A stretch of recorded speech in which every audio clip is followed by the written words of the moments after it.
Your brain is the most powerful weapon in the world. Once you put away your phones and your computers and all that we have nowadays, yeah, it's great. We're up to date. But your brain is the only thing you have when you're going through depression, when you're going through hard times, when you're going through death, real life. You can't Google that, man. You're alone. You're alone. You may have a shrink you're going to, you may have a best friend you're going to, but there's 24 hours in the day where you're alone in this brain, and your brain is talking to you in all kinds of ways, and it wants to control you and pull you in these different pockets. If you can't control your own brain and your brain controls you, you got to tell your brain where you want to go and how you want to go and how you want to get there. You got to control it. If not, it's over. What existed for me was, okay, man, how am I going to make this work? And all I knew back then was hard work. The only way anything gets accomplished. That's all I heard back in those days. You got to work hard. You got to work hard. I'm not getting I can't get this paragraph. I can't remember what the is in this paragraph to pass this test to get in the military.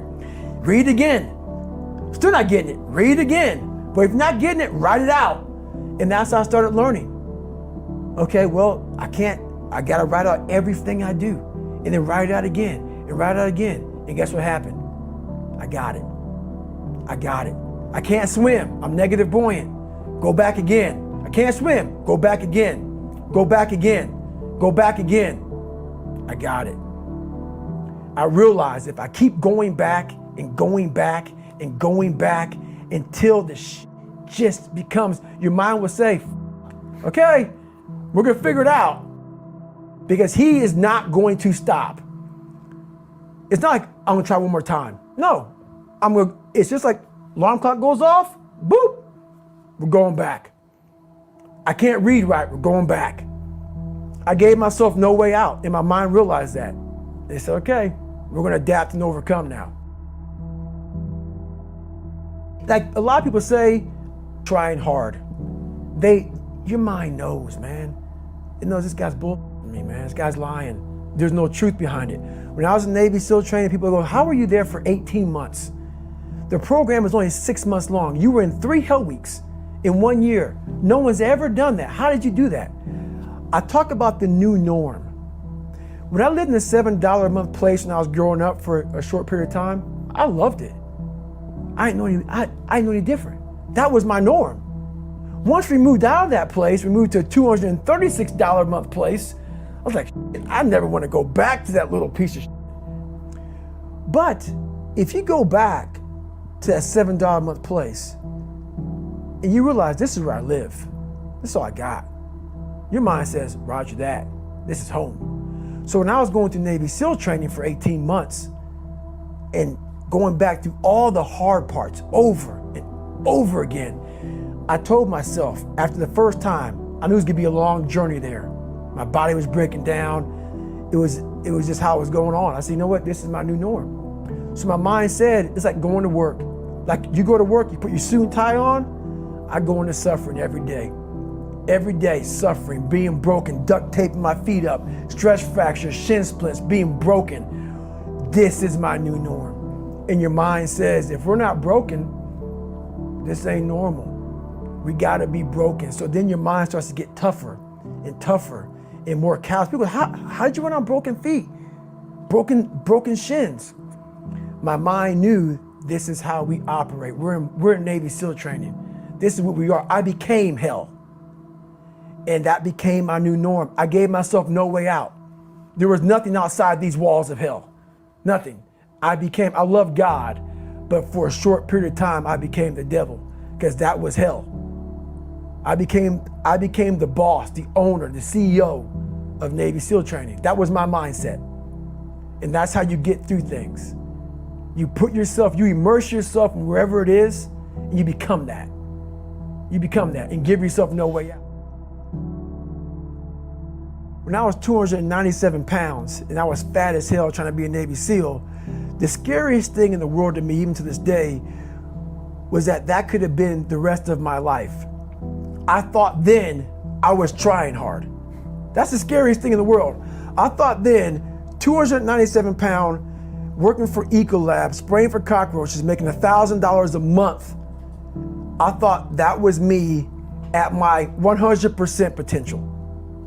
Come to find out, a few years later, I wasn't anywhere near that. 106 pounds less, graduated Navy SEAL training, went on to do all these other things. Looking back on that, that was me trying hard. That's why people gotta understand what is in us. We have no idea until we start trying hard. And I mean really trying hard, where you're obsessed with, hey, this is my new norm. My new norm is that, wow, this isn't always fun. It's not always meant to be fun. And that's when you know you're trying hard. People hear my story and think this guy is sadistic. I realized how the brain works. I figured out how the brain works. I'm a scared kid, and that's what gives me so much power.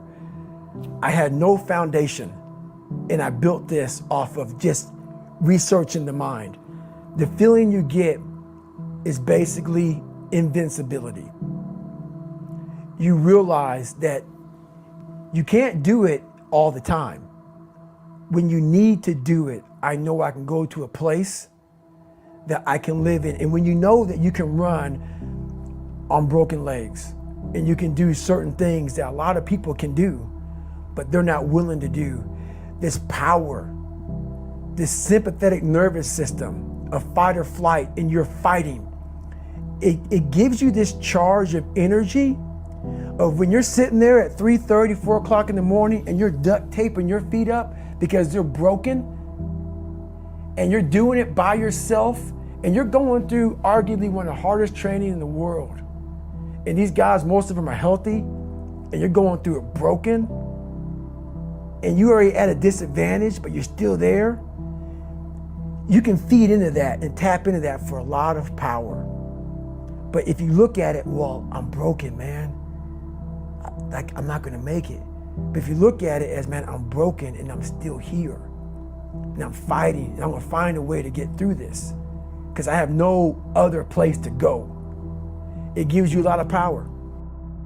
When things start to suck really, really bad, my brain and a lot of people's brain, they don't go to your dad beating you up. Your brain says, we gotta get the out of here. This is miserable. So anger goes away a lot of times when you're suffering, because your brain just says, we gotta run, we gotta go. So that anger is not popping up saying, oh, I wanna show them, I wanna show those people. No, there has to be a much deeper, when I say deeper, it has to be down to mineral soil. It has to be down to that nice mineral soil where nothing can burn. You can't burn dirt. So it has to be down that low, that literally is something in you that's at the core of your soul. But you don't find it unless you spend a lot of time with what you want to be in life. I can't give that to you. Right. You can't give it to somebody. When you find your true passion in life, and my passion for me was like, oh, I want to be, I don't give a Navy SEALs, Army, I don't give a shit. I want to serve my country. I want to be someone that I'm proud of. I want to look at myself in the mirror because I was so disappointed. That accountability mirror I talk about, I was so disappointed in what I saw every day. I wanted everybody to love David Goggins. And a lot of people did. I didn't love myself. But I knew a lot of us want to find peace first. So people say, man, you always talk about this suffering and pain and I'm at peace right now because I went through that. Right? You don't find peace first. If you do, Merry Christmas. More power to you. More power to you. I found peace on the opposite end of finding myself. And no one really finds themselves without going through trials, tribulations, suffering, accountability. And accountability is suffering. Being accountable every day for doing right for yourself, for the people next to you, it's miserable. It's hard. So, even the smallest details.